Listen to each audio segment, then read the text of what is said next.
what is really here, of course, is awakeness, and it is more and less conscious. And within the dream, there will be more or less conscious roles. And the feeling is over there that you're playing a more conscious role than some other beings. And the ability to spot unskillfulness is actually, it is a boon, so to speak, but only because if we can't see it, we can't fix it.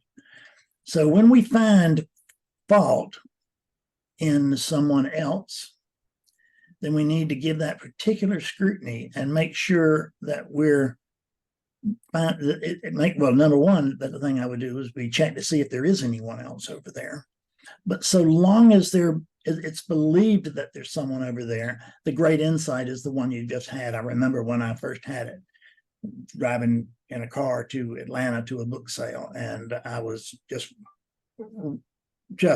righteously indignant about things that had happened to me, because I mean, I had come to see that I couldn't do, I couldn't have done anything else. Although the unit couldn't have done anything else, it doesn't absolve the unit from responsibility.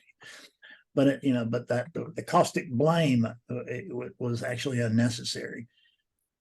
But what I had not yet recognized is that what you did, which is that actually they couldn't do anything other than what they did either, right? They couldn't respond to my unskillfulness any differently.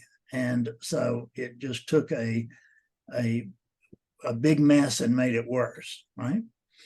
But in order to adopt this attitude of and it's really sort of an understanding, but the attitude that it couldn't have gone any other way. It wasn't, the world is not God's pearl other than me, other than this and this one's behavior. So it's throwing all of us into the same pot. When you do that, the sting is far less, because there was nobody over there plotting to hurt Fred, because there's nobody over there and there's no Fred. There was the appearance perhaps of plotting and everything, but there's nothing, they don't have that free will to make that choice. They don't have the ability to, judgment as far as I can tell, there is no such thing as judgment in the universe other than the imagined judgment that we have. We think we know what's right or wrong, and then we pretend to have the upper hand, so to speak, or we can see that, this guy's doing this right, but he's not doing that right.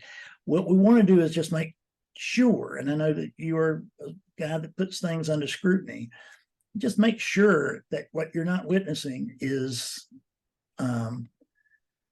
your own, a mirror of your own unskillfulness.